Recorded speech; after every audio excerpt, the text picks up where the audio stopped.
Me and you got a lot in common, Philip. Both of us is handsome devils. We both like RC Cola. And neither one of us got an old man worth a damn. 8-year-old Philip Perry has just been taken hostage. Are you gonna shoot me? Oh, yeah. By the most dangerous man in West Texas. Put the gun down, old-timer. You couldn't hit me anyway. Probably shoot the boy. Get in the car, Philip. This could be his lucky day.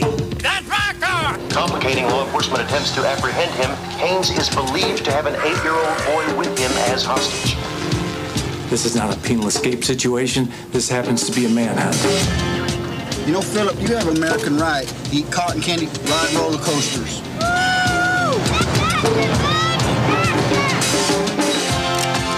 You got a phone? No. Go inside and lie down till we're gone. I told that judge to send him up. I told him it was the right thing to do. Kevin Costner, You're not bad, are you, Butch? Oh, yeah. Clint Eastwood. At least now we know who's in charge. In a new film by Academy Award-winning director, Clint Eastwood. You ever ridden in a time machine before? Out there, that's the future. And back there, well, that's the past.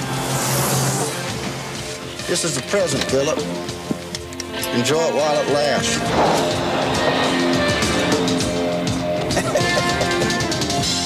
A Perfect World.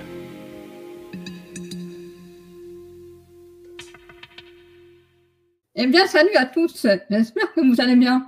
Aujourd'hui, j'ai eu envie de venir sur un vieux film qu'on a tendance à oublier et qui pourtant fait partie de la carrière d'un grand réalisateur qui continue sa carrière, alors qu'à chaque fois, quand il revient, on a tendance à dire « mais ça y est, c'est son dernier film » et qui finalement continue encore et encore.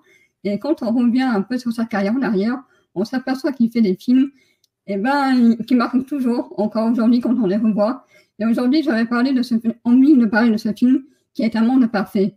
Et pour en parler, j'ai décidé d'inviter Cédric de la chaîne La Passion du cinéma, de la comédie, du comédien, pardon, qui est donc présenté par Cédric. Merci beaucoup d'avoir accepté l'invitation. Eh ben, merci de m'avoir invité, surtout, c'est un honneur. En temps normal, j'avais dit un jour sur un live ou deux que j'arrêtais de faire des émissions qui parlent d'Eastwood. Et quand je disais ça, je voulais surtout dire pour parler de sa carrière. Et puis, c'est Jude Melon qui a initié un truc qui était de parler d'un film en particulier. Donc, nous l'avions fait avec Breezy. Et donc, j'avais constaté que jamais on ne m'avait demandé de parler d'un film isolé dans la carrière de Clint. Et je me suis dit, ben, finalement, je vais peut-être plus trop accepter les lives qui reprennent sa carrière ou les enregistrements. Mais si c'est pour parler d'un film de lui, j'accepte. Donc, tu es la deuxième personne à me le demander, à me faire confiance. Et ça me touche beaucoup. Et donc, voilà, c'est parti pour ce film. Il y a tellement à dire sur ce film. Ouais. Tellement. Ça a tellement été un plaisir de parler avec toi sur le live de Leonardo DiCaprio. Donc, c'est pour ça que vous connaissez sa tête parce qu'il est déjà venu si vous avez vu ce live. Donc, c'est vraiment un très bon plaisir. Je me recoiffe. Voilà, je voulais savoir pas ton histoire avec M. Eastwood, du coup. Alors, d'aussi loin que je me souvienne, Clint Eastwood a toujours fait partie de mon imaginaire cinéphilique parce que ma mère adorait Clint Eastwood. Mais ma mère, avec tout le respect que j'ai pour elle, ne sait pas faire la différence entre le Clint Eastwood réalisateur et l'acteur. C'est-à-dire qu'elle, elle l'adore, lui, elle aime le voir jouer, elle aime tout ça. Donc, moi, j'ai découvert d'abord Eastwood avec ma maman, qui est très cinéphile aussi, et qui m'a montré les films abordables quand on est enfant, à savoir Les Doux, Durs et Dingues, avec Clyde, Laurent Houtan. Alors moi, après, j'ai découvert avec mon frère Les Inspecteurs Harry, mais c'était l'acteur réservé aux vieux, tu vois, à ce moment-là. J'avais rien contre Clint, mais c'était un peu la vieille génération. Et du coup, je m'intéressais pas encore à lui vraiment. J'ai vu des films comme ça, plic-ploc, comme on dit, mais j'avais pas encore d'affinité avec Clint. Et un jour, c'était en 2005, c'est mon cousin qui vient chez moi et il m'a dit, écoute, j'ai découvert un film complètement dingue. Et toi qui es cinéphile, si tu l'as pas vu, ben c'est un tort. Et ce film, donc il vient avec le DVD chez moi un samedi soir, je m'en rappelle encore. Et c'était Million Dollar Baby. Alors pareil, donc en toute logique, hein, j'avais vu ce film. Moi, mon cinéma de quartier de l'époque était pas loin, et donc quand je passais devant, je voyais l'affiche. Ça m'avait jamais flashé. L'affiche, elle est pas très sexy en plus, je trouve. En noir et blanc, comme ça, avec la moitié du visage de Clint Eastwood, Hilary Swank, Ah, on te perd. Morgan Freeman, sexy quoi. Et tu m'entends? Ah, Ouais, ça pardon, y est, il y a eu un je bug. te entends, mais c'était moyen il y a quelques minutes. Ah, ok. Voilà. Ça y est, J'en ai c'est revenu. profité, j'en ai profité pour allumer, t'as vu, hein. D'accord. Et donc, pareil, ce film, lorsqu'il est sorti en salle, ne m'avait pas hyper hypé non plus. Et là, il arrive avec le DVD et je me dis, bon, s'il me le conseille à ce point, c'est qu'il doit être fameux parce que mon cousin n'était pas comme ça dithyrambique en général. Donc, on se le regarde et j'ai été happé pendant 2h10. Là, j'avais le sentiment d'avoir vu un film d'un genre nouveau, une façon de raconter les histoires différente et surtout une façon, dans un genre dramatique, à jouer un peu avec mes nerfs et mes sentiments, mais dans le bon sens du terme. C'est-à-dire que moi, j'adore être mené en bateau par le réel. C'est un truc que j'adore. Une fois que je sens que c'est convenu, le film peut être sympa, mais voilà, ça se digère vite et tout. Mais quand j'ai eu l'impression d'avoir été manipulé comme ça, c'est un truc que j'adore. Et effectivement, je pense que c'est la première fois que je me suis senti manipulé au cinéma parce que je ne m'attendais pas du tout à cette histoire. Moi, je m'attendais à un film à la Rocky, quoi, avec un training montage très, très nerveux. Surtout que moi, les films de boxe, bah, c'était principalement les Rocky. Et j'avais ce cadre-là en tête. Et là, c'est pas ça du tout que Eastwood propose. Déjà, il parle de la classe moyenne de l'Amérique. Alors, Rocky aussi. Mais il y a un côté pathétique, peut-être même déprimant, que je ne retrouvais pas dans Rocky. Rocky était au contraire pour moi très galvanisant. Et là, c'était un peu déprimant, mais à la sauce Eastwood. C'est-à-dire que malgré tout, avec des petites vannes, surtout entre Morgan Freeman et lui, qui viennent dénoter avec un côté plombant qui est amené pour moi par Hilary Swank. Je repense à plein de petites scènes. Elle bosse dans un resto sur le côté, donc c'est pas une boxeuse pro. Donc c'est une boxeuse amatrice. Et donc en fait, elle bosse dans un resto et le soir, elle vole le reste des plats que les clients laissent dans leur assiette. Donc, et elle dit à son patron que c'est pour son chien. Elle n'a pas de chien, c'est pour elle, quoi. Et puis, on voit, elle rentre chez elle, elle mange la viande, le bout de viande qu'elle a piqué, elle le mange froid et tout, parce qu'elle n'a pas de micro-ondes, elle n'a pas de télé. Donc, c'est vraiment le côté un peu... il y a un petit côté les raisins de la colère, quoi, moi, qui me fait très fort déprimer. Et à côté de ça, ben, il y a cette nana qui a envie de réussir. Elle a 34 ans à l'époque et 34 ans dans la boxe, c'est proche de la retraite, quoi. Et malgré tout, c'est nana en plus. Elle a envie de se faire coacher par Eastwood qui, lui, s'est mis comme règle d'or de ne pas entraîner les nanas. Et donc, voilà, ça commence comme ça. Donc, déjà, j'avais jamais vu ce genre d'histoire traitée au cinéma auparavant. Et puis après, la fin, je ne vais pas la spoiler, mais moi, la fin, je m'y attendais absolument pas. Quel pathos, mais un pathos maîtrisé. C'est pas un pathos maladroit, tout est géré, la moindre réplique, le moindre plan, la moindre position de caméra, tout est réfléchi à la virgule. Ce film est d'une perfection absolue pour moi. Et là, je me suis fait, mais ce film, le lendemain, parce que j'avais demandé à mon cousin de me laisser le DVD. Et le lendemain, donc même pas 24 heures plus tard, le lendemain matin, je l'ai regardé une deuxième fois. Et en parallèle, j'ai un pote qui tenait à l'époque un vidéoclub et je lui en parle, quoi, parce que j'avais l'habitude de parler de mes découvertes avec lui. On n'était pas encore dans l'ère, dans le boom Internet comme aujourd'hui. Hein. Je n'avais pas de chaîne YouTube, j'avais rien. Donc moi, j'en parlais avec lui. C'était mon témoin. Et il m'a dit, bah, tu sais que ce film-là, oui, c'est vrai que c'est un pur chef-d'œuvre. Je le pense également. Mais tu sais que l'acteur Clint Eastwood, c'est le réal du film. Hein. J'ai fait, ah bon, il réalise? Ça, je ne savais pas. Et je fais, mais c'est passionnant. Et quoi, tous ces films sont de cette qualité-là? Pas tous. Mais et là, il me dit une phrase que je redis moi-même aujourd'hui, comme si elle était mienne, en fait, parce que je le pense tellement. Il me dit, mais tu sais, un mauvais Eastwood, ça reste meilleur que tout ce qui se fait aujourd'hui, quoi. Il me dit ça en 2005. Et j'ai fait, bah, écoute, je veux le voir. Et il me dit, OK, je vais t'imprimer la liste des films qu'il a réalisés et tu vas me faire le plaisir de les regarder dans l'ordre chronologique. Et ben, je l'en remercie pour ça, parce que j'ai effectivement pu observer son travail de son premier film en tant que réal jusqu'à l'époque Million Dollar Baby, et j'ai enchaîné avec les films qu'il fera plus tard, Gran Torino, tout ça. Et c'est vrai qu'il y a une nette... c'est son parcours de réalisateur, en tout cas, mérite d'être observé de cette manière-là, parce que c'est touchant de voir comment il gérait son premier film, de voir ce qu'il fait aujourd'hui, c'est fascinant.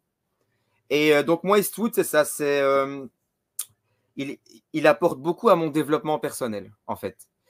Il répond à beaucoup de mes questions, il me raconte des histoires, j'ai l'impression qu'il me parle quand je regarde les films qu'il réalise, alors que j'ai pas du tout ça avec ces films où il est simplement acteur.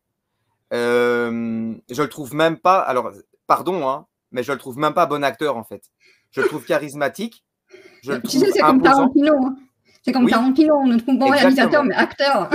Voilà, je pense pareil pour Ben Affleck, j'aime pas l'acteur, mais je le trouve excellent réalisateur, trop rare à mon goût. Et voilà, et pareil pour Robert Redford, je le trouve meilleur réal que acteur. C'est vrai. Ouais, et du coup, je le trouve pas bon comme acteur, mais je le trouve gigantesque comme réal. Et donc, oui, voilà, je reprends, pardon, je dégraisse légèrement. Donc, c'est la première fois que j'ai senti qu'un réalisateur me parlait rien qu'à moi. Et ça, c'est réconfortant, quoi. Je lui souhaite de durer encore le plus longtemps possible. Mon Dieu, le jour où il partira, ça va me faire un mal de chien, vraiment. Donc, voilà mon rapport à Clint Eastwood. Pour résumer, c'est finalement très personnel, c'est très humain. C'est au-delà de l'artistique. C'est une conversation entre lui et moi. Vraiment. C'est ça qui... Enfin, moi, j'ai vu vraiment une aventure de ouf avec cette nouvelle chaîne. Parce que ce qui est drôle dans cette histoire, c'est que Million Dollar Baby, le premier film de Eastwood que j'ai vu au cinéma. Ah ben, c'est magnifique. Ah ben voilà. Et moi, je l'ai raté en salle. Alors moi, je dois t'avouer, du coup, tu m'as donné envie de le revoir, parce que moi, quand je l'ai vu au cinéma, je ne l'ai pas du tout aimé. Et même, ça ne m'a fait pas du tout aimer, du coup, le réalisateur. C'est pour ça que je ne l'ai pas du tout suivi par la suite. Et c'est avec Mystic River que là, j'ai redécouvert le Eastwood. Voilà, parce qu'après, j'avais découvert donc, le film Un monde parfait. Mais c'est déjà dans les années 90, parce que j'étais dans cet univers-là, c'est-à-dire le côté réel. Toujours avec de la fiction, mais le côté réel. C'est pareil avec Tarantino. Je trouvais que ça se rejoignait beaucoup dans ce genre de film. Du coup, c'est pour ça qu'avec ce film-là, il a su vraiment tout de suite me parler, contrairement à ses autres films plus tard, donc comme Million Dollar Baby, tu vois. Donc, du coup, voilà. Non, mais c'est... Mais oui, en fait, je crois que moi, ça a été important pour moi de le découvrir avec ce film-là, alors que c'est un hasard pur. Mais je pense que si j'avais commencé par son premier et au final j'aurais enchaîné dans l'ordre, donc Million Dollar Baby est très loin, hein, si on prend sa carrière de manière chronologique. Peut-être que ça m'aurait pas fait le même effet. Je l'aurais trouvé quand même très bon, ça oui, mais je pense que ça a été un bienfait pour moi de le découvrir en... Pardon pour le pléonasme, de le découvrir en premier. On découvre aussi avec un certain regard adulte aussi. Hein. On ne découvre pas tout quand on est jeune, hein, parce qu'on ne voit pas les choses de la même manière, la façon dont on va nous raconter leur histoire. Et du coup, je trouve ça normal qu'on découvre des réalisateurs, mais bien plus tard, en fait. Oui, et puis pour moi, c'est toute une question de timing. Tu sais que moi, volontairement aujourd'hui, avec l'expérience cinéphilique, je peux pressentir quand c'est pas le moment pour moi de découvrir un film. Ouais, moi je pareil. Et alors, je l'enregistre, je le mets dans ma liste de films à regarder. Mais je peux moi, j'ai des films que j'ai dans ma liste. Je suis sûr que je ne regarderai pas avant 2028-2029. Hein. Ouais. Vraiment. Mais ils sont là, ils dorment. Et voilà. Bah, c'est assez rare, hein, mais j'ai des films comme ça. Par exemple, moi, je suis passé à côté. Je crois que c'est une question de timing, parce qu'il est considéré comme un des plus grands chefs-d'œuvre du cinéma pourtant. Mais Citizen Kane, moi, je suis passé à côté. Je me suis ennuyé, mais un truc. Ben voilà, on est deux. Voilà, et donc, mais je compte le redécouvrir plus tard, quand j'aurai pris un peu de bouteille. Je pense que c'est parce qu'on a été trop hypés, justement, aussi, peut-être par les cinéphiles, justement, qui nous disaient qu'il faut le voir parce que c'est un chef-d'œuvre. Et quand tu le revois, toi, en tant que spectateur, des fois, quand tu n'as pas la personne pour t'expliquer ce qu'est ce film, en fait, ce qu'il représente dans l'histoire du cinéma, en fait, tu ne peux pas forcément le saisir tout de suite. Ça, exactement. Exactement. Et moi, j'ai eu ça avec tout le cinéma de Sergio Leone, par exemple. Moi quand j'étais gamin, je détestais Eastwood dans les westerns. Ça me fait... je trouvais ces films ennuyeux, mais un truc de dingue. Et aujourd'hui, mon western préféré, c'est Le Bon, la Brute et le Truand, quoi. Le timing. Ouais, c'est ça. Bah alors, dis-moi comment tu as découvert Un Monde Parfait, du coup, et ce que tu as ressenti quand tu l'as découvert. Alors, je me suis rappelé que ce film, je l'avais vu quand j'étais pré-ado. Et j'avais beaucoup aimé, mais sans me dire que c'était un Eastwood. Et pour moi, c'était un Kevin Costner. Je suis pareil. Ouais, mais ça change tout. Hein. Ça change tout. D'ailleurs, je salue Brandon, qui est un réalisateur avec qui je travaillerai la semaine prochaine, à partir de la semaine prochaine. Et d'ailleurs, je l'ai vu hier pour préparer le tournage et on a parlé justement de Kevin Costner et on disait justement que c'est dommage on y reviendra plus tard dans l'émission, mais c'est dommage que Costner et Eastwood ne s'entendent pas.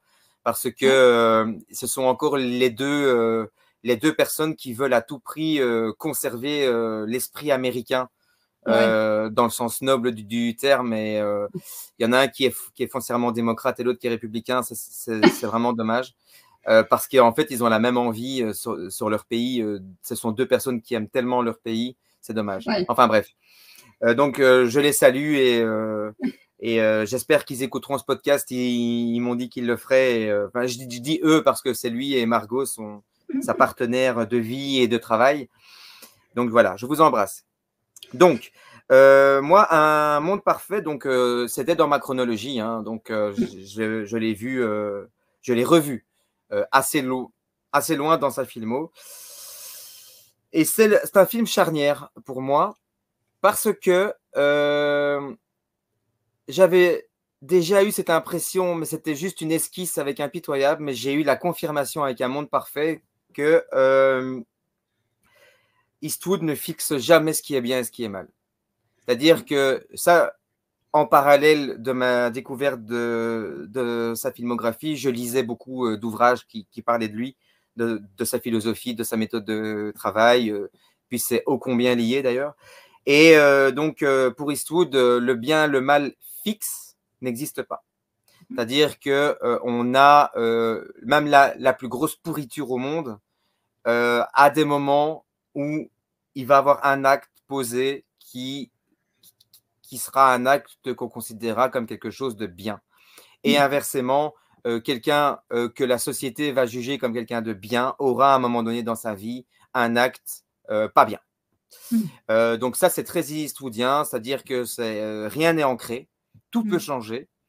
Et avec Un monde parfait, ce qui m'a séduit et qui m'a manipulé aussi, qui m'a manipulé la tête, Eastwood le fera souvent après. Donc c'est qu'en fait, il y a tellement de choses à dire, je ne saurais par où commencer. Donc en fait, Kevin Costner joue le rôle d'un personnage, donc comme je le dis, aux yeux de la société, pas bien. Ouais. C'est-à-dire c'est un repris de justice, un évadé en plus. Il s'évade de tôle, il s'entend pas avec son co-détenu. Ils ont une relation franchement qui est basée sur tout sauf sur la confiance. Ils se détestent, clairement. C'est quelqu'un a priori de pas sympa. Au début, tu le vois, tu te dis, mais Costner, si c'est comme ça pendant tout le film, ça va pas le faire, quoi. Il est imbuvable. Je le déteste dès le début. Et je pense que c'est voulu. Ah, bah oui. Et donc, il croise la route d'un garçon qui va l'amener, lui, Costner, à, par la force des choses, par un concours de circonstances et dans la précipitation, qui va l'amener à le kidnapper. Ouais. C'est pas prémédité, c'est vraiment dans le feu de l'action. Il le fait pas, entre guillemets, pas exprès. Il le prend dans sa voiture et il s'en va. Et je laisse le soin aux personnes qui n'ont pas vu le film de découvrir cette scène d'ailleurs qui est très riche, je trouve. Et au fil du temps, donc à ce moment-là, le film devient un road movie. Et au fil du temps, on réalise qu'en fait, déjà, il fait une projection de lui-même dans l'enfant. Et ça me parle. Les projections, j'ai toujours adoré ça.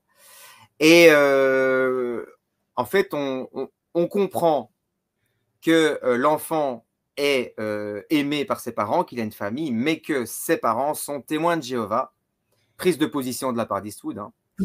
Donc, ils sont témoins de Jéhovah et donc ils ont un carcan qu'ils doivent suivre. Donc, il y a des règles de choses à ne pas faire. C'est horrible. Et donc, en fait, qu'ils le privent de toute liberté simple. On ne parle pas de grande liberté, on parle de interdiction de frapper aux portes à Halloween, interdiction de manger des bonbons, interdiction de vivre dans un monde de fantaisie, tout ça. Et Kevin Costner, en fait, veut que cet enfant vive comme un enfant, en fait. Et là, on commence à voir un gars qui passe de pas bien à un gars, en fait, pétri de valeur, mais il reste ce gars pas bien. C'est complètement dingue. C'est très eastwoodien. C'est-à-dire que, alors maintenant, est-ce que tu penses toujours que ce mec est bien ou pas? Et si tu penses que ce n'est pas le cas, est-ce que ça ne pose pas des questions sur toi-même en tant que spectateur?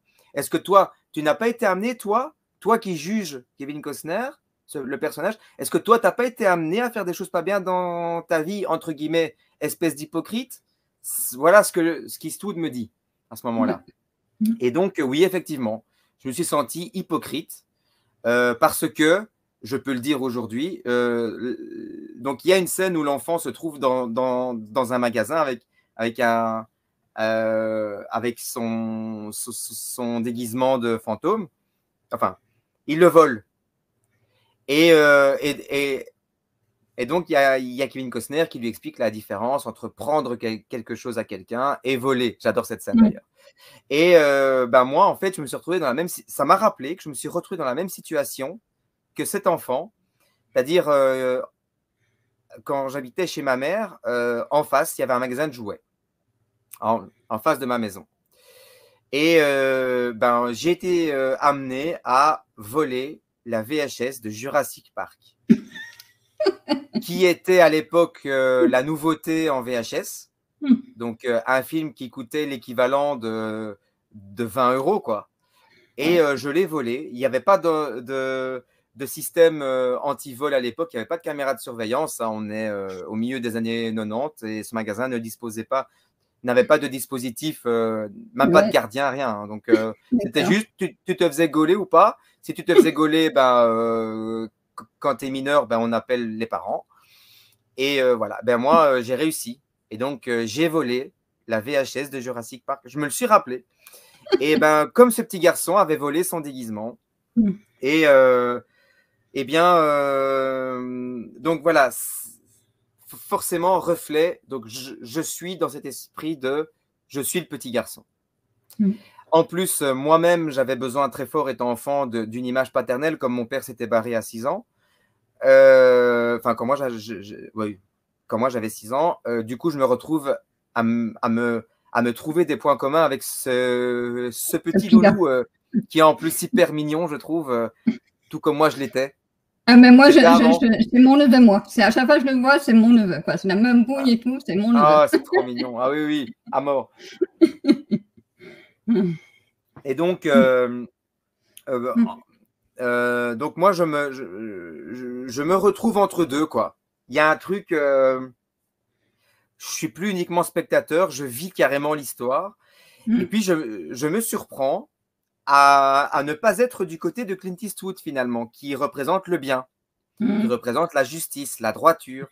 Et moi, je me retrouve du côté à supporter Kevin Costner et à ne pas vouloir qu'il se fasse choper. Et donc, on réalise, un peu comme Ben Affleck le fera avec Gone Baby Gone, je trouve que ces deux films se ressemblent très fort. Et en fait, je me retrouve à me dire, mais en fait, il est bien mieux avec cet homme qui l'a kidnappé que s'il retrouve ses parents, qui l'aiment, hein, ça n'a rien à voir, mais qui, par leur choix de vie, en fait, castrent cet enfant. Et cet enfant n'a jamais mangé un bonbon de sa vie. Cet enfant n'a jamais eu ce vertige d'aller frapper aux portes en demandant un sort ou la vie, quoi. Ouais. Alors, donc du coup, j'ai envie que cet enfant, il reste toute sa vie avec lui. Et ça, normalement, c'est pas bien parce qu'il est de l'autre côté de la barrière. Donc voilà, c'est tout ce maelstrom qui se passe dans mon esprit. Je me dis, mais qu'est-ce qui m'arrive, quoi? Et maintenant que je suis papa, je regarde ce film avec une troisième couche. C'est qu'est-ce que je peux faire, comment agir pour que mon amour de père, parce que j'ai tendance à être un papa très protecteur, et je remets ça en question. C'est-à-dire, j'ai pas envie que mon fils tombe. Par exemple, je suis très stressé quand là maintenant il est à un stade où il veut traverser la rue tout seul. Je suis très stressé. Alors que ça dure, à son rythme, ça dure 20 secondes au lieu. Et j'ai toujours ce stress quand j'entends au loin une voiture arriver. Je lui dis, allez, cours. Et j'ai pas envie de lui communiquer ce stress. Et donc, forcément, ça me fait travailler moi-même mon rôle de père, quoi. Et je me dis, voilà, avec ce film-là, je me suis posé la question, parce que j'ai revu le film pour l'émission, et je me suis dit, mais voilà, maintenant, je regarde ce film avec une troisième couche, et c'est fascinant. Et quoi, quand je serai grand-père, je vais me mettre à la place d'Eastwood, j'en sais rien, tu vois. Et donc, voilà, ça, c'est la puissance qu'a ce film, et par extension, qu'a Eastwood sur moi. Oui.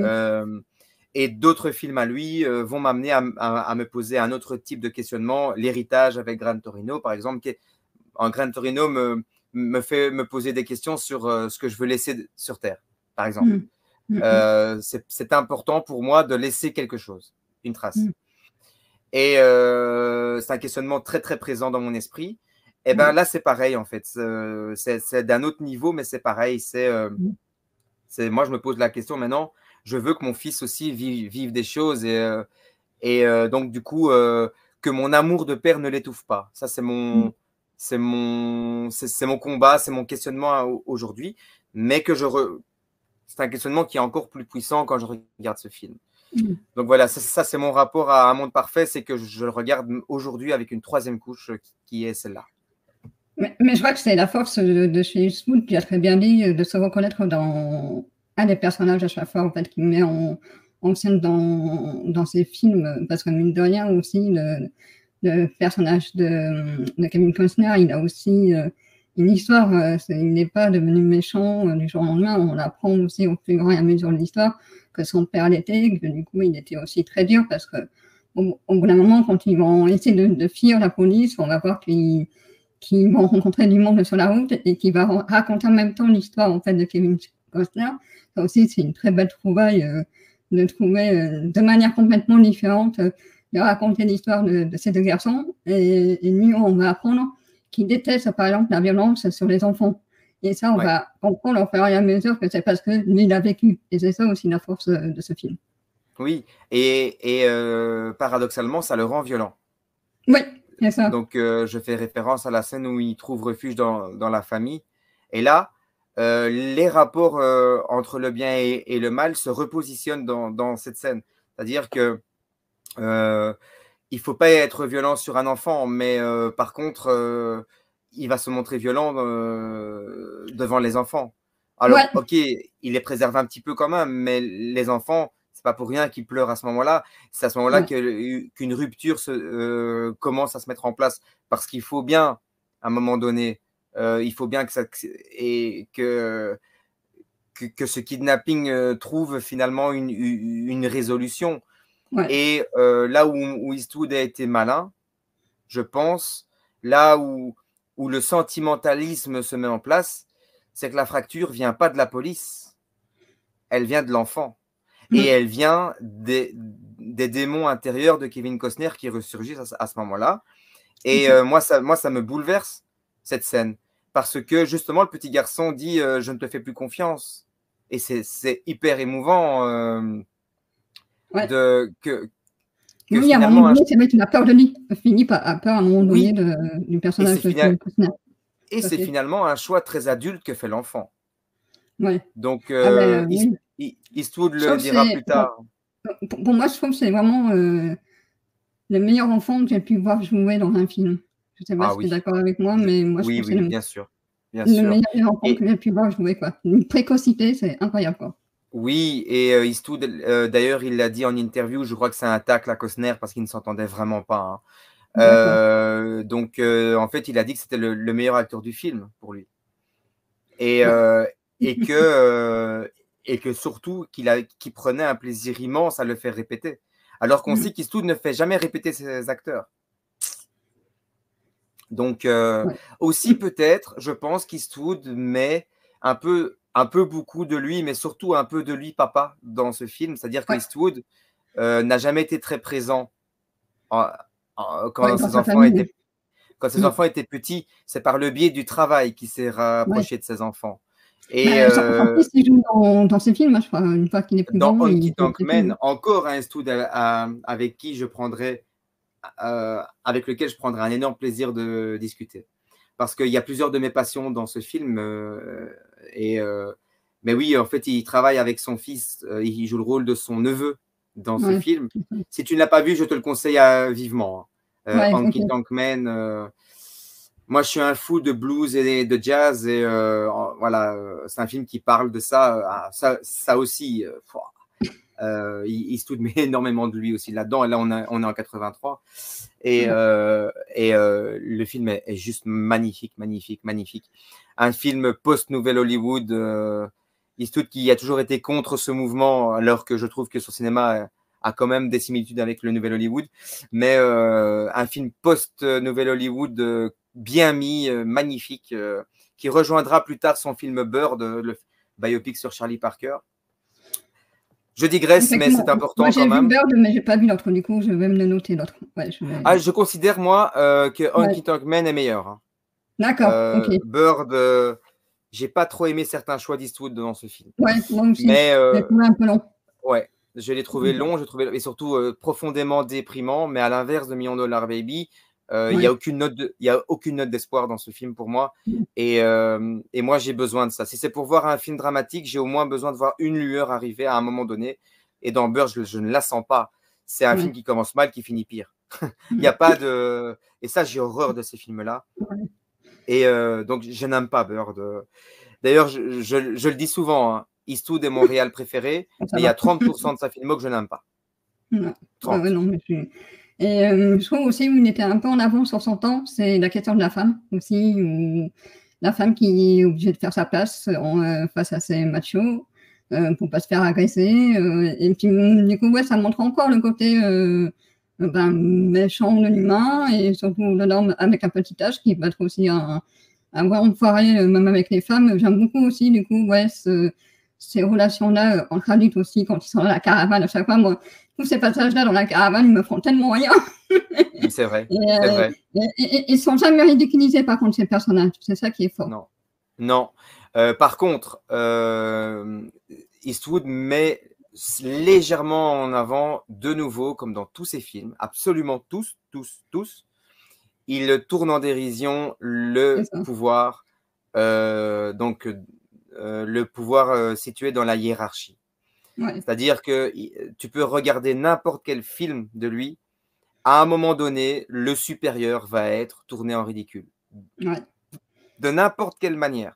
Et là en fait, il compare les gens qui représentent le pouvoir.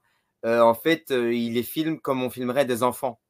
C'est-à-dire qu'ils sont très immatures, finalement. Ils ont un objectif. Voilà, exactement. Exactement. Et pardonne-moi l'expression, celui qui a la plus longue. Je m'excuse, mais c'est un peu ça. Et donc, d'ailleurs, Laura Dern le dit plusieurs fois, elle le fait comprendre. Laura Dern, ça a été casse-gueule, hein, parce qu'elle passe d'un blockbuster immense, immensément reconnu par la profession et par le public, pour aller dans un film plus intimiste, en second rôle. Elle a fait un choix, mais en fait, elle a accepté parce que c'était Eastwood. Donc, elle a dit, je crois qu'on ne refuse pas une invitation de Clint, hein, elle l'avait dit. Mais franchement, ce n'est pas le rôle qui la mettait le plus en avant.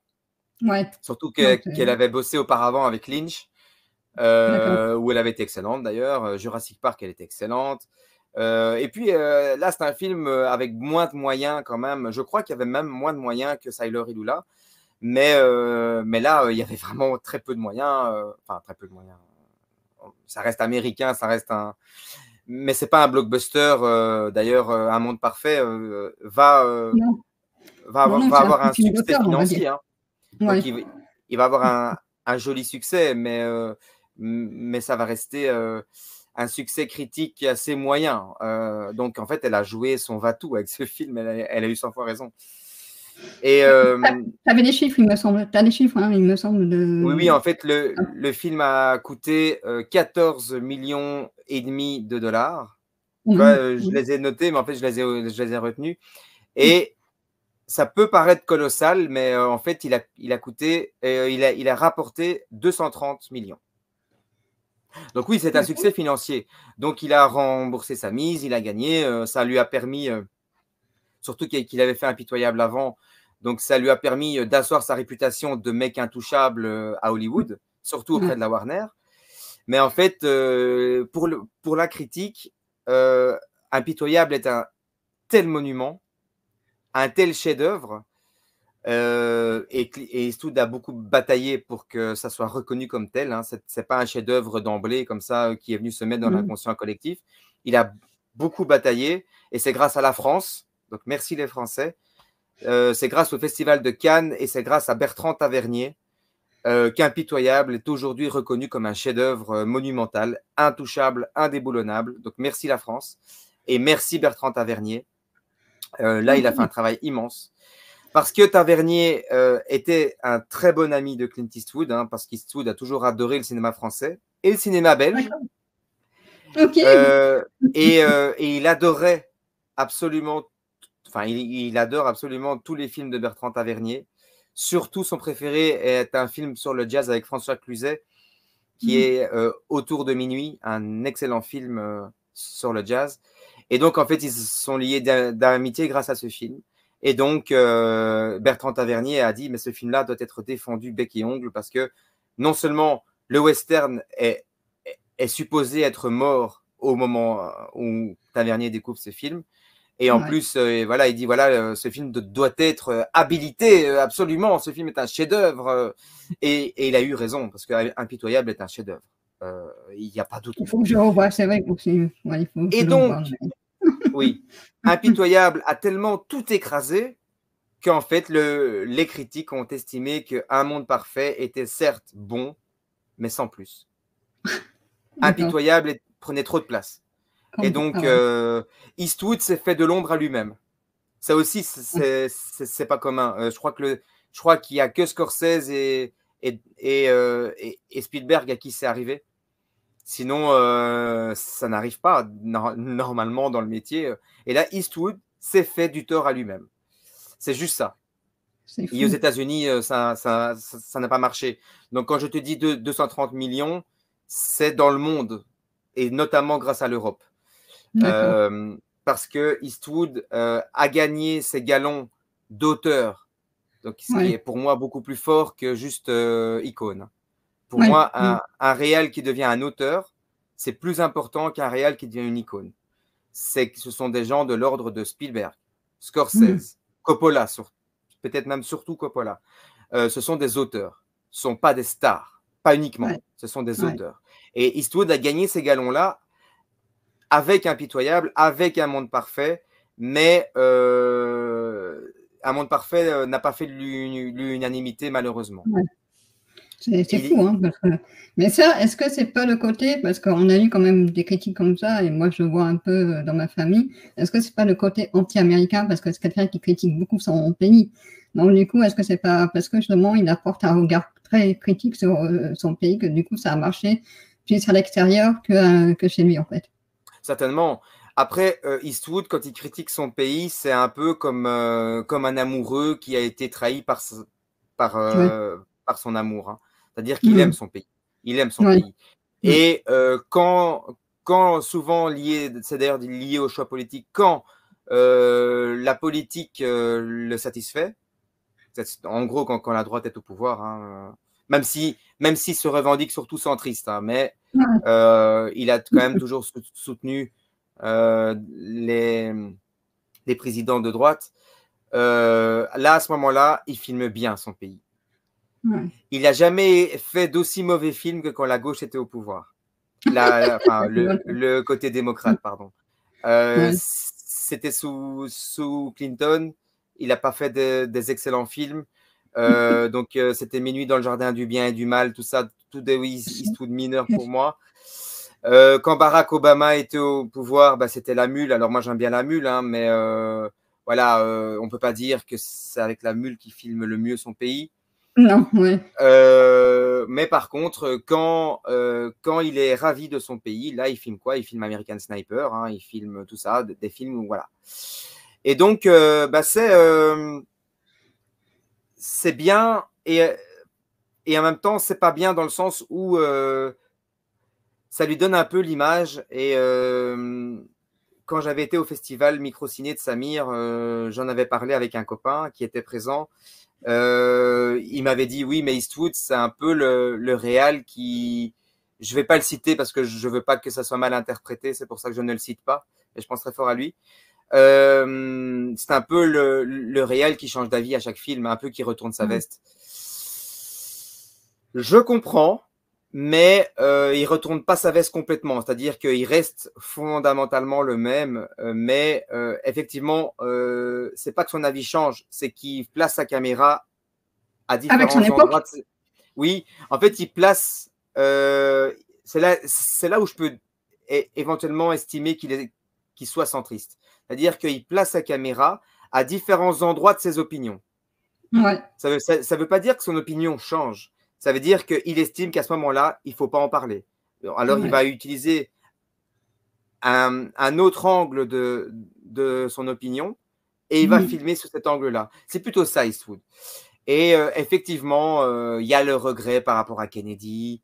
On sent qu'il a beaucoup été touché par cette période, comme la plupart des Américains. Les Américains ont senti que le pays allait décliner à partir de l'assassinat de Kennedy. Hein. Et Eastwood, pareil. Eastwood a été, même s'il a après soutenu Nixon et Reagan, hein, mais voilà, Kennedy, pour lui, marque une rupture dans son pays.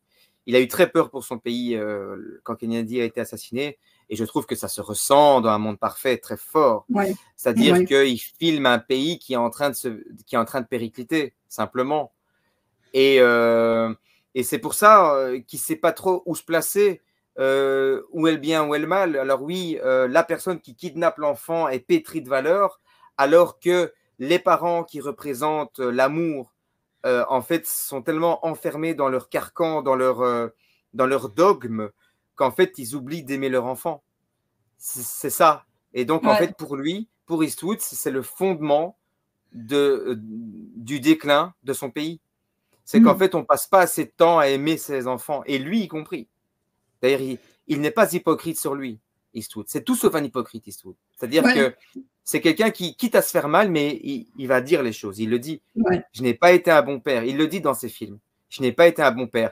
Et encore, en n'étant pas bon, j'ai été meilleur avec mon fils, enfin, avec Kyle. J'ai été meilleur avec Kyle qu'avec Alison Eastwood, qu'avec Scott Eastwood. Avec Scott Eastwood, il a été incroyablement dur et il le reconnaît. Tu sais, il avait fait le casting, Scott Eastwood, pour American Sniper. Il a dû, chaque fois qu'il a joué dans des films de son père, il a toujours dû passer des castings. Pas de népotisme avec Eastwood. Hein. Avec Alison, oui, mais pas avec Scott. Et donc, en fait, il n'est pas le même avec chacun de ses enfants. Il montre des préférences.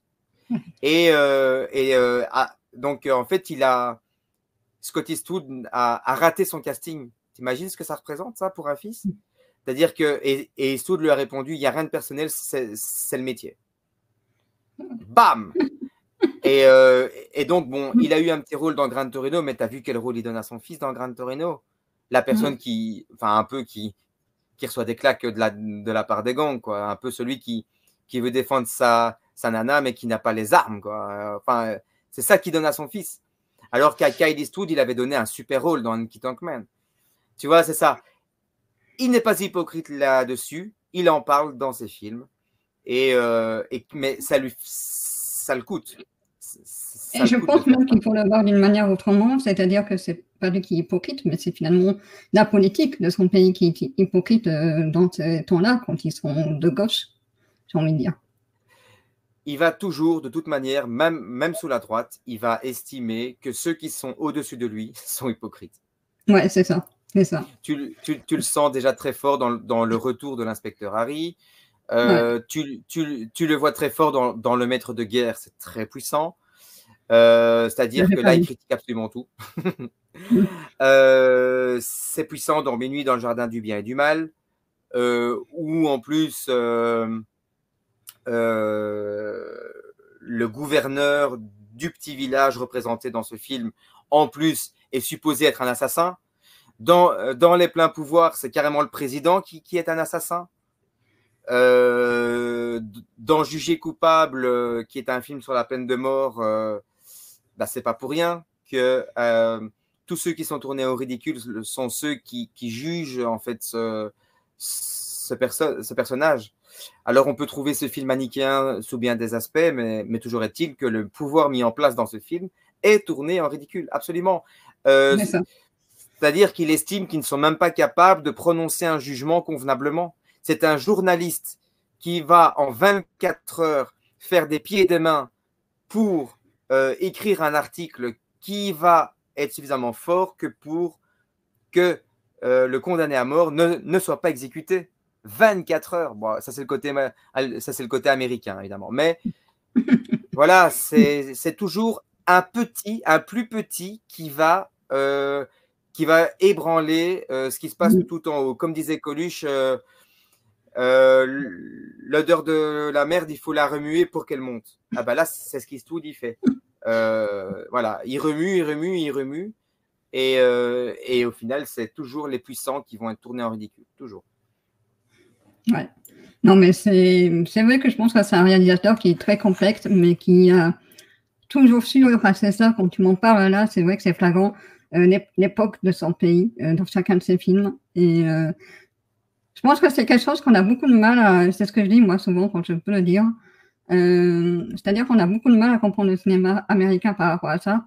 C'est-à-dire qu'on a du mal à comprendre les jugements américains qui sont beaucoup plus violents. De toute façon, c'est un pays violent, hein, les États-Unis. Même Scorsese l'a dit récemment. Aujourd'hui, tu peux te pousser une porte, tu peux te faire tirer dessus. Enfin, voilà, quand c'est ce qu'il dit, c'est que lui aussi ne se sent pas protégé par son propre pays. Et chez nous, ça, bon, à part dans quelques endroits, c'est encore impensable. Donc, du coup, on a beaucoup de mal à comprendre ce que c'est que la violence de ce pays. Et je veux dire, en plus, par tous les points, que ça soit en politique, que ça soit au milieu du travail, que ça soit dans la vie des gens. Et c'est ce que veut raconter, en fait, Eastwood, je trouve, à travers ces films. Mais oui, et puis, soyons clairs et nets, l'Amérique est violente depuis sa création. Ouais. C'est-à-dire, l'histoire de l'Amérique, pour moi, c'est un scandale. C'est ni plus ni moins du pillage, du génocide. C'est honteux. C'est-à-dire que ça m'énerve toujours beaucoup, ça. Quand je repense à cette histoire, je la trouve. Quelle hypocrisie! C'est un pays tellement hypocrite. Je ne vais pas me faire des amis peut-être, mais quel pays! Mais je crois que c'est le pays le plus hypocrite existant. C'est-à-dire que... La France, c'est pas mal non plus. Hein. Mais je ne suis pas sûr que ce soit pareil, que ce soit du même niveau que les États-Unis. C'est-à-dire que la France est hypocrite aujourd'hui, certainement, mais malgré tout, ça reste quand même fondé sur quelque chose de profondément humain, liberté, égalité, fraternité, même si aujourd'hui, ça ne veut plus rien dire. Mais l'idée de la Constitution même, la France n'a pas été conçue sur un génocide, quoi. Voilà, c'est ça ce que je veux dire. C'est les États-Unis, oui, c'est une imposture depuis sa création. Et ils ont osé inventer un mythe qu'on appellera le mythe du rêve américain. Mais quel scandale, c'est incroyable. C'est un scandale. Mythe américain, c'est un mythe, c'est faux en plus. Voilà, moi, on ne me fera jamais gober que n'importe qui peut arriver aux États-Unis et faire carrière. Schwarzenegger nous l'a montré, plein d'entrepreneurs nous l'ont montré, c'est vrai. Mais qu'est-ce que ça cache, cette hypocrisie? Derrière ça, c'est un métier profondément raciste. À un moment, c'est vrai que j'avais pris le parcours de Schwarzenegger comme témoin. Et je me suis dit, finalement, je me gourre peut-être. Parce que donner l'opportunité à Schwarzy de monter aussi haut que ce qu'il est monté, c'est que peut-être je devrais remettre en question mes jugements. Mais en vérité, Schwarzenegger a juste été un porte-étendard. Ça a été un étendard, pardon. C'est tout ce que ça a été. Ça a été, tout ce que ça a été, je ne dénigre absolument pas. C'est une des carrières les plus épatantes que j'ai eu à étudier, hein, Schwarzy. C'est que c'est un mindset incroyable, une mentalité à couper le souffle, mais de le laisser monter comme ils ont fait, pour au final lui dire non, finalement tu ne seras pas président parce qu'il faut être américain pure souche pour être président. C'est scandaleux parce qu'il aurait été un bien meilleur président que Trump, même s'il est du même bord. Il aurait été, voilà. Donc, ils ne veulent même pas revoir leur constitution après ce qui est arrivé. Moi personnellement, alors je ne connais pas les tenants et les aboutissants, c'est mon côté naïf et un peu syndicaliste. Mais moi, avec ce qui est arrivé au Capitole, moi, j'aurais revu la Constitution à ce moment-là. Ouais. Voilà. Là, c'est flippant. Hein. C'est flippant. Et c'est encore plus flippant. Et j'ai été encore plus loin dans la consternation quand j'ai vu que Donald Trump peut être réélu. Avec les casseroles qu'il est encore en train d'ajouter aujourd'hui, avec l'actrice porno, tout ça, avec toutes les casseroles qu'il est encore en train, en direct devant vos yeux, les gars, il est en train de se foutre de vous ouvertement et on va voter pour lui. Ouais. Non, mais c'est incroyable. Il va faire la présidentielle à la prison, quoi. Mais c'est dingue. Il va être peut-être en prison et faire son métier d'avocat en prison. Eh bien, je vous invite à découvrir ou redécouvrir un film qui est, si je ne me... Je vais donner une fourchette pour ne pas avoir un air d'expert alors que ce n'est pas le cas. Situé entre 1998 et 2003, je pourrais tricher et regarder sur Wikipédia, mais je ne vais pas le faire. Un film qui s'appelait Idiocratie. Oui, et je vous invite à le redécouvrir. On y est. Ouais. Là, on y est. C'est maintenant. Donc, 25 ans plus tard, on y est. C'est-à-dire que ça parle de l'idiocratie américaine. Et bien avant que les réseaux sociaux n'arrivent, on parlait déjà d'un président élu sur sa popularité, plus que sur son programme. Hein, et on y est. Eastwood, d'ailleurs, a avoué avoir regretté d'avoir soutenu Donald Trump. Et c'est la première fois de sa vie qu'aujourd'hui, il soutient un démocrate. Donc, il a soutenu Joe Biden. Hein. Peut-être c'est une question d'âge. Hein. Ils se sont dit entre vieux. Alors, mais avec le temps, on peut évoluer aussi. Hein. Mais c'est ça que je ne comprends pas avec Eastwood. Pourquoi est-ce qu'il il a cette image de républicain alors que ses films, ok, a des relents républicains, mais il y a beaucoup de côté démocrate dans ses films. Certes, Gran Torino parle d'héritage. L'héritage est une notion républicaine.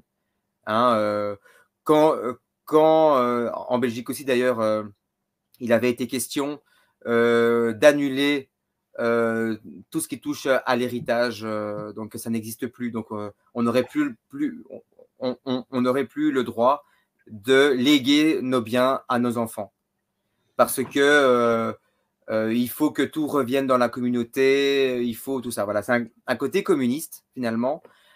Et finalement, ça s'est passé à la trappe parce que justement, il y avait le côté familial qui revenait toujours à la charge. Et finalement, c'est surtout une notion communiste, mais qui aurait fait surtout des heureux au sein du gouvernement. Hein. Donc, c'est passé à la trappe. Ça devenait trop flagrant. Eh bien, Gran Torino, en fait, parle de ça. Donc, ça remet en question l'héritage. Hein, et surtout... ça, c'est qui avait pas mal dérangé, hein. D'ailleurs, à l'époque, quand il est sorti, il avait pas mal dérangé ce film. Hein. Oui, ça, c'est le côté républicain, mais avec des couleurs démocrates. Ouais. Alors, je ne vais pas rentrer dans les clichés du raciste qui revoit ses valeurs. Ça, voilà, parce que c'est trop évident, ça. Ça, c'est démocrate déjà. Mais l'idée de vouloir laisser une trace dans son entourage d'un point de vue humain, d'un point de vue finalement communiste, eh ben, ça c'est démocrate, je suis désolé. C'est-à-dire que ces biens sont redistribués au sein de la communauté, en fait. C'est le petit... je ne retiens pas le nom du gamin dans Gran Torino. Oh mon Dieu, quelle horreur, j'ai oublié son nom. Soit, il lui lègue à Gran Torino qui est son bien le plus précieux. Il lègue le reste de ses affaires, ses outils et tout à la famille du film. Et finalement, il lègue pas grand-chose à sa famille de sang. Et ben ça, c'est très démocrate du coup, pour le coup. Et donc voilà. Donc pourquoi est-ce qu'il fait ça, Eastwood, tu vois? Et c'est une question que j'adore me poser en plus. C'est pas une énigme. J'ai ce questionnement en flottement, mais ça me plaît de penser ça de lui aussi. José Wells sort la loi, c'est un western très démocrate. C'est l'ouverture d'un cow-boy vers un Indien, et ils apprennent à se connaître, ils deviennent potes, ils apprennent à se respecter.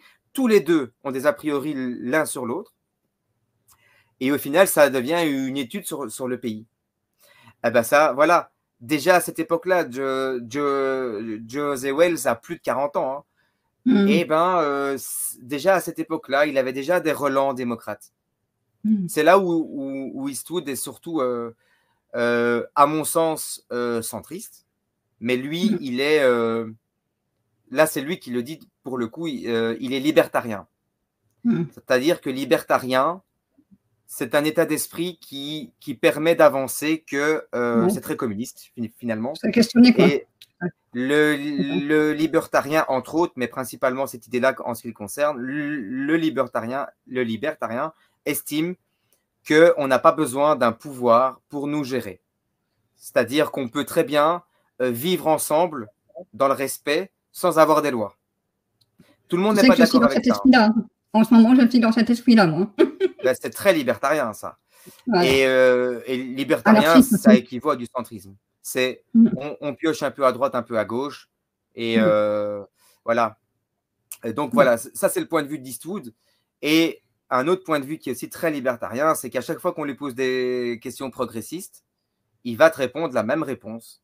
Moi, je suis pour qu'on foute la paix aux gens. Ouais. Donc, quand on lui demande s'il est en faveur du mariage homo, il répond, ben moi, ce qui compte, c'est le bonheur, en fait. Et ce qui compte surtout, c'est le droit à l'intimité. Donc, du moment qu'on leur foute la paix, voilà, je suis pour. Oui, enfin, dans ce sens-là, il va pas défendre la communauté homosexuelle spécialement, mis à part dans ses films, mais lui, il veut que tout le monde, et ça, moi je rejoins cette idée-là, il veut que tout le monde soit traité de la même manière, point barre, qu'on n'ait même pas ce réflexe de pensée de dire, eh ben, pour un homo, virgule, il est plutôt, voilà, non, c'est normal. Alors, moi, je ne sais pas pourquoi je dis ça, mais moi-même, j'ai fréquenté, et je continue à fréquenter d'ailleurs, pas mal de personnes qui se sont paxées, tout ça. Et ils me disent un peu pareil. Hein. Ils me disent, mais en fait, nous, tout ce qu'on veut, c'est même pas d'être défendu. Hein. Nous, ce qu'on veut, c'est qu'on soit pareil que tout le monde. Quoi. Quand on sort dans la rue, c'est pas écrit sur notre front que nous sommes homosexuels. C'est pas du tout, on s'en fout. On s'en fout. Et moi, les homosexuels que moi je connais ne vont pas à la Gay Pride. Beaucoup d'homosexuels estiment que la Gay Pride, ça les dessert. C'est-à-dire qu'on n'a pas besoin d'avoir une plume dans le cul. Pardon, tu couperas hein, si jamais ça ne va pas. Mais on n'a pas besoin de faire la grande zaza avec des plumes. Surtout qu'on a oublié surtout le côté historique politique en fait, de cette histoire. À la limite, il y avait encore un sens politique historique à ça. Et aujourd'hui, on ne sait plus qui est Harvey Milk, on ne sait plus qui c'est qui s'est battu pour les droits des homos. En fait, ça veut tellement... Malheureusement, plus rien dire comme aujourd'hui. Je comprends qu'ils voudraient passer à autre chose, en fait. Ils ont besoin d'exister en tant que personne, en fait, tout simplement. Mais oui, c'est ça. Et de là naît ce qui arrive aujourd'hui, c'est-à-dire l'écriture inclusive et tout ça. Ça va trop dans l'autre sens, peut-être, mais à la base, ça vient de là. Normalisons. Ouais. Voilà. Et Eastwood, d'ailleurs, l'a prouvé. Avec Minuit dans le jardin du bien et du mal, il a engagé un acteur, point E, il a engagé un acteur transgenre. Et d'ailleurs, qui est un putain d'acteur. Hein, et c'est un vrai transgenre, c'est-à-dire c'est pas quelqu'un qui joue le rôle d'un transgenre, c'est un vrai transgenre. Et je ne conseille pas de voir ce film parce qu'il est profondément ennuyeux. Il n'est pas terrible, mais pour la curiosité, pour la culture, regardez-le quand même, en sachant que vous allez vous emmerder comme des rats morts devant, mais ça permet de... Déjà, il a engagé un acteur qui est aujourd'hui blacklisté parce qu'il a osé défendre la Palestine, c'est John Cusack, donc, qui joue le rôle principal. Dedans, nous allons découvrir un Kevin Spacey qui n'était pas encore connu et loin de ce qu'on entend de lui aujourd'hui, même s'il a été disculpé.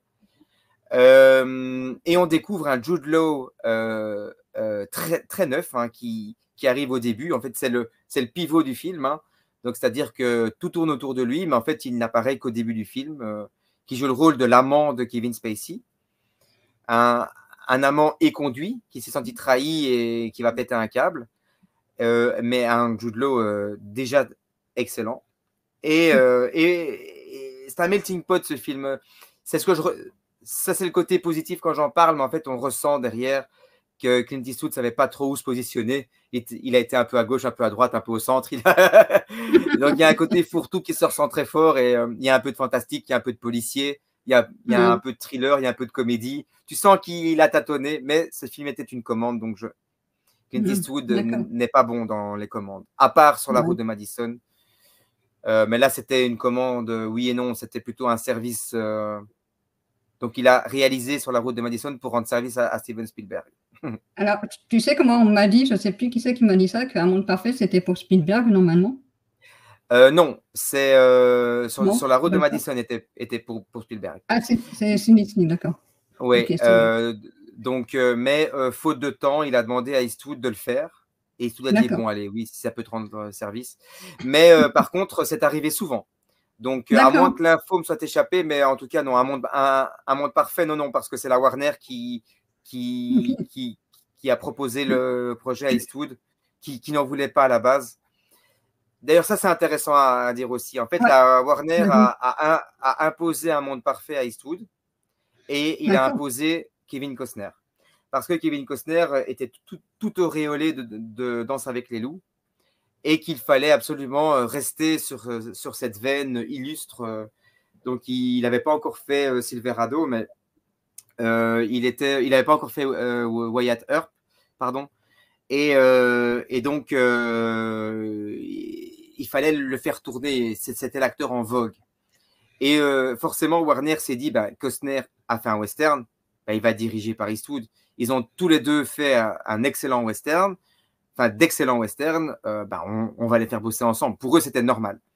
Sauf qu'Eastwood a toujours considéré Costner comme un acteur pas terrible.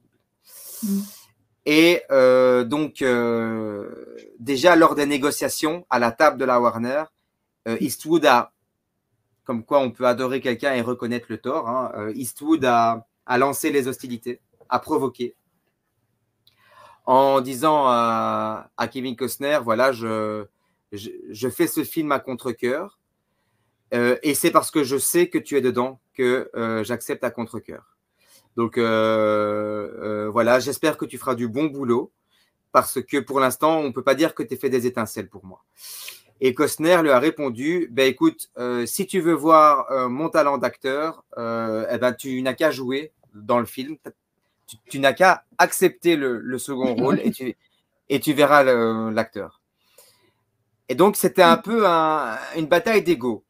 Et donc, Eastwood a fait challenge accepté. J'accepte le rôle parce que ce n'était pas du tout prévu qu'il fasse le rôle du Ranger. Et donc, voilà, les négociations se sont faites comme ça. Et de fait, le tournage s'est très mal passé parce que Costner a eu aussi envie de montrer à Eastwood qu'il n'était pas le petit dernier arrivé, qu'il avait de l'expérience quand même, moins que lui, mais malgré tout. Et Eastwood a voulu lui montrer qui était le patron. Une petite anecdote que j'adore raconter, c'est Kevin Costner qui a remarqué dans le combo, dans les rushs, il a remarqué qu'il y avait un figurant derrière lui qui regardait la caméra, qui regardait l'objectif de la caméra. Et il s'est emporté sur Eastwood en disant, mais tu aurais dû voir ça en tant que réalisateur, toi, le grand Clint Eastwood, tu n'as pas vu que le figurant derrière, il regardait l'objectif de la caméra. Et ils se sont emportés. Et Costner s'est emporté sur le figurant. Le figurant lui a répondu. Donc, il a eu le cran de lui dire, va te faire voir, mon gars. Et Costner a fait, puisque c'est comme ça, je me casse. Et il s'est cassé. Et Eastwood a fait, c'est pas grave. Alors, Eastwood, c'est l'efficacité coûte que coûte. Donc, le principe d'Eastwood, c'est on continue à avancer, même sur une jambe. On continue d'avancer. Et donc, en fait, il a engagé la doublure de Costner. Il lui a dit, voilà, je vais modifier mes plans de caméra et tu vas tourner à la place de Costner. Donc, ça nécessite des plans aériens supplémentaires, ça nécessite des plans éloignés, un travelling supplémentaire pour masquer le fait que ce ne soit pas Costner. Mais on va tourner cette scène. Ils ont tourné la scène. Costner est revenu en soirée, espérant avoir foutu un brin parce qu'Eastwood avait la réputation de ne jamais être en retard. En plus, il arrivait avec l'ego de se dire « Je vais être le premier à mettre des bâtons dans les roues d'Eastwood ». Il est arrivé. Et Eastwood, il lui a répondu « Non, mais maintenant, tu peux rentrer chez toi. La scène est dans la boîte. » Et Costner a fait « Quoi ? Comment ça se fait ?» Il lui a montré les rushs. Il lui a dit « Tu vois, on n'y voit que du feu. » Donc, voilà, tu apprendras que on n'est pas là pour rigoler, on est là pour faire du cinéma. Donc, on a des égos très forts tous les deux. Mettons-la en veilleuse le temps du tournage. Et c'est arrivé. Eastwood ne lui a plus montré qui était le patron. et Costner a mis son ego en veilleuse. Ils ont terminé le tournage dans les temps, avec une semaine d'avance. C'était souvent le cas avec Eastwood, il a cette réputation-là. Et pas de dépassement budgétaire, rien. Le film s'est terminé de manière très propre. Mais par contre, Eastwood et Costner ne se parleront plus jamais. M'étonne. Voilà. Après, Costner, il a l'air d'avoir le négo parce qu'il a fait un peu, alors d'une manière différemment, mais un peu la même chose à Brad Pitt sur son propre film. Apparemment, ça passait pas trop entre Brad Pitt et Costner. Mais tu sais, sur son propre film, je sais plus comment il s'appelle, sur l'Irlande, là où quand ils vendent des armes entre l'Irlande et puis l'Angleterre. Je sais pas si tu l'as vu ce film. Oui, j'ai vu tous les Brad Pitt, mais je vois pas à quel moment Brad Pitt a donné la réplique à Costner, si ce n'est en figurant dans Sens Unique. Mais sinon, je ne vois pas. Tu sais, sur la balade irlandaise, parce qu'il est irlandais, Costner, c'est bien ça? Je comprends pas. Non. Non, alors je confonds. Oui, peut-être, ou moi, mais. Ouais. Le seul film qui se rapproche de l'Irlande de Brad Pitt, c'est Ennemi rapproché avec Harrison Ford. Ouais, c'est ça. Ah oui, ok. Et voilà. c'est Alan J. Pakula qui réalise le film. Et effectivement, Brad Pitt et Harrison Ford ne se sont pas du tout entendus. Non. Ouais. Alors, aujourd'hui, eux, par contre, parce que tu me permets de parler de Brad Pitt, hein, ça y est. Hein. Mais Brad et Harrison Ford se sont rabibochés. Ouais. Mais Costner et Eastwood ne se rabibocheront jamais. C'est-à-dire que même quand il y a une cérémonie officielle, ils ne se calculent pas du tout. Malheureusement, ça ne matchera jamais entre eux. Et Antoine Decaune a essayé, au Festival de Cannes, ici maintenant, a essayé de parler d'Eastwood à Costner. Costner a été très réglo malgré tout. Mais donc, il a effectivement dit que le seul point commun qu'ils avaient, c'était de vouloir défendre les valeurs américaines encore aujourd'hui, alors que la plupart des Américains ont tendance à oublier ce que sont les valeurs américaines. Ben, eux deux ont encore cette envie de maintenir ça, mais ça s'est arrêté là. On a bien senti qu'il fallait pas aller trop loin. En tout cas, moi, je l'ai senti très fort. Donc, ils ne diront pas du mal l'un de l'autre aujourd'hui, mais à moins que sur son lit de mort, Eastwood décide de pardonner à Costner, mais en attendant, pour le moment, c'est pas à l'ordre du jour, en tout cas. Ouais, c'est cool. Ok. Alors, moi, en tout cas, c'est vrai que c'est un film intemporel parce que vraiment, tu le regardes aujourd'hui, c'est comme s'il était fait hier. Et c'est vrai que c'est drôle parce que quand j'ai dit qu'on allait parler de ce film sur mon Facebook, il y en a un qui m'a dit un film parfait. Et c'est vrai que c'est ce qu'on dit. Tu vois, c'est la différence, je trouve. Je me suis fait cette réflexion-là aujourd'hui. Tu vois, c'est la différence avec The Revenant d'Alejandro Iñárritu. Je trouve que c'est un film très explicatif dans sa forme, tu vois, qui te raconte tout par l'image, mais qui te dit pourquoi voilà, l'image est là, enfin, etc. Et donc, du coup, ça enlève une certaine. Pardon? Tu prêches un converti. Ouais, et du coup, en fait, finalement, quand tu le regardes, en fait, tu as plus d'émotion parce que tu as compris comment le film était tourné. Alors que celui-ci, c'est vrai, un peu explicatif, mais ça reste quand même une authenticité, quoi. C'est pas la même façon, tu vas te raconter une histoire, et je trouve que il a effectivement les plans qu'il a rajoutés pour pas qu'on voit Costner, donc maintenant que tu l'as dit, effectivement, ça peut rajouter des trucs en plus, mais du coup, ça enlève ce côté justement trop explicatif du film, tu vois, ça laisse encore des petits trucs, tu vois, à dire, ah oui, mais ça c'est là, c'est ici, mais sans le voir, tu vois, au premier plan, comme ça revenant d'Alejandro Iñárritu. Je sais pas si tu vois ce que je veux dire par rapport à ça. Mais oui, et j'ai même, tu me permets même de rebondir. La différence avec The Revenant, c'est qu'Eastwood, il laisse des temps de respiration pour que l'on ait le temps nous-mêmes de faire notre propre avis, et il nous laisse le temps de la réflexion. Iñárritu, comme tu le dis tellement bien, je pourrais pas dire mieux. C'est-à-dire qu'il nous étouffe d'images, il nous étouffe. Il nous étouffe. C'est-à-dire qu'il ne te laisse pas le temps de réfléchir, de ressentir des choses. Il te montre un film, pareil, un film qui commence mal, qui finit pire, quoi. Il y a pas une once de d'air frais, quoi. Même DiCaprio, tout est dans la lourdeur. Moi, je comprends pas qu'il n'ait pas reçu l'Oscar plus tôt. Mais surtout, alors, ok, il a mis énormément de lui-même, mais moi, tu m'enlèveras pas de l'idée qu'il l'a fait pour les Oscars. Ça, c'est mon point de vue personnel, hein. Je ne dis pas que c'est une vérité. Je suis d'accord avec ça. Alors, vouloir faire les choses pour avoir l'Oscar, pour moi, c'est comme si tu faisais rien. C'est-à-dire que, alors, je ne suis pas dupe, beaucoup d'acteurs le font pour avoir l'Oscar. Bien sûr. Tant qu'ils n'ont pas eu, de toute façon, voilà, ils essayent tout pour le coup, quoi. Mais je me permets juste d'être très virulent avec DiCaprio parce que je suis surtout très déçu, en fait. C'est-à-dire que DiCaprio est une telle révélation au moment où on l'a découvert. On a fait un live ensemble, on a parlé. Ça ne t'a pas échappé qu'on est resté beaucoup sur sa première partie, hein, avec Polo. Mais c'est pas pour rien. C'est-à-dire que pour moi, il méritait déjà l'Oscar sur l'Oscar du meilleur second rôle dans Jeepers Creepers. Il méritait au moins une nomination dans Basketball Diaries. Il méritait au moins une nomination dans Roméo et Juliette. Il méritait au moins une nomination sur Blessure secrète. Il méritait l'Oscar sur Les Noces rebelles. Il méritait l'Oscar sur Le Loup de Wall Street. Là, oui, il méritait l'Oscar plein de fois pour moi, DiCaprio. Et il l'a eu sur The Revenant. Et ça, je ne comprends pas.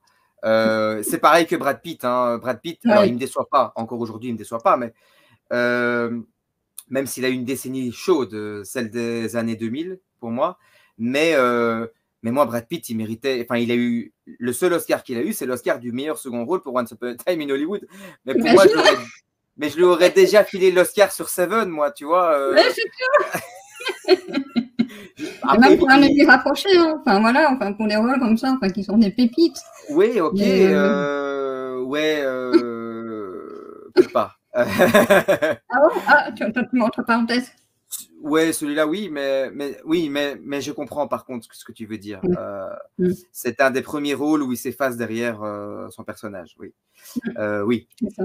Mais pour moi, il méritait l'Oscar, même sur Fight Club, en fait. Hein. Je sais que tu n'aimes pas ce film, mais... Vous aurez la réponse mercredi. Oui, j'ai hâte. Il méritait l'Oscar sur The Tree of Life, pour moi aussi. Ah oui, bien sûr. Et puis surtout, il méritait l'Oscar... Enfin non, peut-être pas lui, mais le film méritait l'Oscar, c'est Benjamin Button, quoi. Ah oui. Mais voilà. Ouais. Et tandis qu'Eastwood, il a eu l'Oscar sur des films qui l'ont mérité, quoi, je trouve. Il a eu l'Oscar pour Impitoyable, il a eu l'Oscar sur $1 Million Baby, et le nombre de nominations, n'en parlons pas. Il a eu des Oscars sur Invictus. Voilà. Il est connu par son pays, quoi. Voilà, c'est pas que à l'étranger, c'est par son pays. Ça aussi, je vous invite à chercher le côté républicain dans Invictus, quoi. Bonne chance. Le cinéma, c'est pas politique. Voilà, c'est ça. Oui, bien sûr. Rien n'est politique. N'est politique que la politique. Ouais. Encore, on en fera un débat parce que c'est vrai que aussi, on va dire les choses aussi sur ça un jour, mais oui. Voilà, il faudra bien trouver la ligne directive pour pas non plus faire du buzz pour rien, quoi. Donc voilà. Oui, c'est ça. Bah, moi, j'ai fait le tour du film. Est-ce que toi, tu veux rajouter quelque chose, Cédric? Alors, moi, c'est juste que voyez ce film parce que à tout âge. On est vraiment à tout âge. Comment? À tout âge, même à 15 ans, à 20 ans. Oui, c'est ça. Voyez ce film à tout âge parce que c'est un film qui te parle. C'est pas juste du cinéma poseur. Alors oui, il y a Kevin Costner dedans, Kevin Costner plaît, mais pourtant c'est personnel pour moi de dire ça, mais Kevin Costner est très charismatique, très bon. J'aime beaucoup Kevin Costner. Je le préfère comme réal, mais c'est un très très bon comédien. Mais sur papier, c'est un de ses rôles les plus creusés.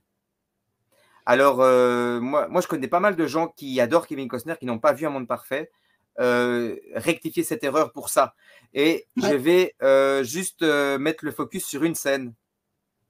Quand quand il dresse le comparatif, qu'il utilise le fait de conduire en voiture avec comme métaphore de la vie. Il fait, voilà, si je regarde dans le rétroviseur, c'est le passé. Si j'appuie sur la pédale d'accélérateur, je vais vers l'avant. Et Ouais. si je sens le besoin de me poser, je freine. Ouais. Et je regarde Pour dans le moi, présent ce qui se passe. c'est la scène révélatrice du film parce que ça en dit long sur la psychologie d'Eastwood et Kevin Costner aussi, en fait. C'est peut-être la scène, j'en reste convaincu, où peut-être ils se sont mis d'accord. Parce qu'il y a autant des valeurs costneriennes que des valeurs eastwoodiennes dans cette scène-là, principalement. D'ailleurs, quand on fait des reportages sur Costner et quand on fait des reportages sur Eastwood et qu'on vient à parler de ce film, c'est toujours cette scène-là qu'on va mettre en illustration.